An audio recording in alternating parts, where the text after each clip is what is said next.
अस्सलाम वालेकुम स्टूडेंट्स, मैं शुगुफ्ता मैम बोल रही हूँ जो कि आपको उर्दू पढ़ाती है फैज़ एजुकेशनल इंस्टीट्यूट में। तो आज मैं आपको यानी 10th क्लास को जिसके बारे में यानी हमदम काश्मीरी जो कि जिसने पहली गज़ल उसने आपकी उर्दू बुक में 2 गज़लें लिखी हैं। तो यहाँ पे आज मैं आपको पहली गज़ल समझाऊंगी। तो यहाँ हमदम काश्मीरी जो है वो कश्मीर का ही रहने वाला था, शहीदगंज का रहने वाला था। तो इस वजह से उसने बहुत सारे गज़लों में जिक्र किया है कश्मीर के मुतालिक ही। तो यहाँ पे पहला जो है मिसरा शायर हमदम काश्मीरी का कि ऐसा नहीं कि सर पे सदा आसमान था। सदा का मतलब है हमेशा। अगर स्वाद से होता फिर आवाज उसकी मीनिंग होती, लेकिन यहाँ सीन से सदा है तो वो हुआ हमेशा। मेरा भी शहर में कभी कोई मकान था। तो शायर कहता है इस पहले वाले शेर में कि ऐसा नहीं है, ये मत समझो मेरे दोस्तों कि हमेशा से ही कि मैं आसमान के नीचे बैठा हूँ, हमेशा आसमान ही उसके सर पे था।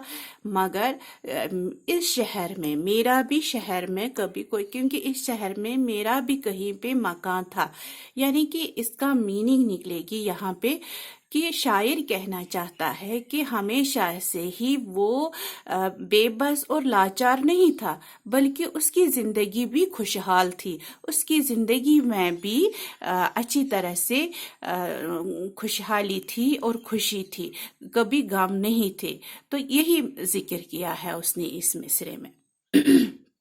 फिर दूसरे शहर में, इस रोशनी के शहर में जुल्मत करेगी राज। जुल्मत का मतलब है अंधेरा। मुझको यकीन था न तुझे ही गुमा था। गुमा हुआ गोया यानी।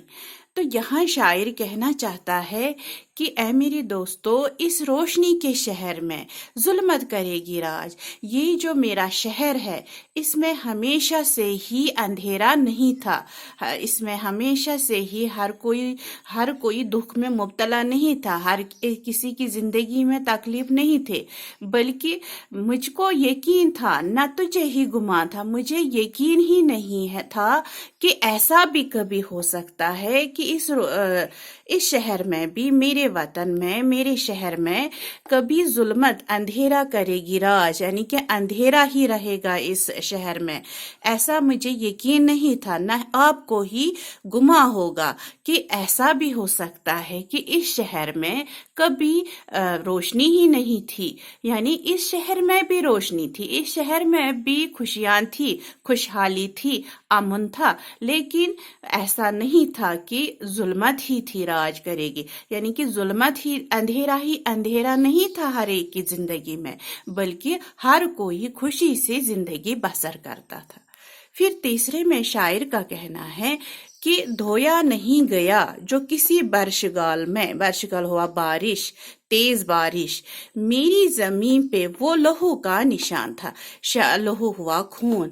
तो शायर का कहना है कि मेरे शहर में, मेरे वतन में, यानी कि जिसने भी अपना लहू बहाया, जिसने भी अपना खून बहाया, तो वो अगरचे ऐसा लगता है कि वो मिट चुका है, मगर किसी को लगता है कि वो निशान नहीं है कहीं पर, लहू का निशान नहीं है कहीं पर, मगर तेज बारिश के बरसने से भी वो निशान नहीं मिट चुका है, बल्कि वो ताजा है मेरी जमीन पर। अभी भी वो लहू जो है, वो खून जो है ताजा है, अभी भी वो तेज बारिश की वजह से मिटा नहीं है, जिसने भी खून बहाया मेरे शहर में, मेरे शहर के जमीन पर। लास्ट में कहता है हमदम को चुप लगी है जमाना गुजर गया। इस शहर खामोशी में वो साहिब अजान था। साहिब अजान हुआ आवाज उठाने वाला। हमदम यहाँ पे शायर ने अपना तखल्लुस दिया है, तो इसको कहते हैं मक्ता। तो शायर यहाँ अपने आप से मुखातिब होकर कहता है کہ اے ہمدم، ہمدم ہمیشہ سے ہی چپ چاپ نہیں تھا، تم چپ چاپ نہیں تھے ہمیشہ سے ہی، کیونکہ زمانہ گزر گیا۔ وہ بھی اس کی زبان میں بھی مطلب وہ بھی کچھ بولتا تھا، وہ ایسا ہی چپ چاپ نہیں بیٹھا تھا۔ اس شہر خاموشی میں وہ صاحب اذان تھا، اگرچہ وہ آواز اٹھاتا تھا، مگر حالات کی وجہ سے، جو بھی حالات ہوئے اس کے شہر میں، اس وجہ سے وہ چپ چاپ بیٹھ گیا، اس نے اپنے منہ سے کچھ بھی نہیں کہا۔ اب زمانہ گزر گیا، ہمدم جو ہے اس نے ابھی بھی مطلب زمانہ گزرنے کے بعد بھی ہمدم نے کچھ نہیں کہا، حالات کی وجہ سے، حالات نے ہی اس کو مجبور کیا چپ چاپ بیٹھنے کی، خاموش بیٹھنے کی، ورنہ اس شہر میں وہ اتنا خاموش نہیں بیٹھا تھا، وہ بھی آواز اٹھاتا تھا، اس کے منہ میں بھی زبان تھی کچھ کہنے کی، مگر حالات کی وجہ سے وہ چپ چاپ بیٹھا ہے۔ تو امید ہے آپ کو یہ ہمدم کاشمیری کی جو یہ 4 اشعار ہے پہلی غزل میں، یہ آپ کو سمجھ آیا ہوگا۔ تو اچھی طرح سے یہ یاد رکھنا کہ میں نے کیا سمجھایا ہے۔ باقی خدا حافظ۔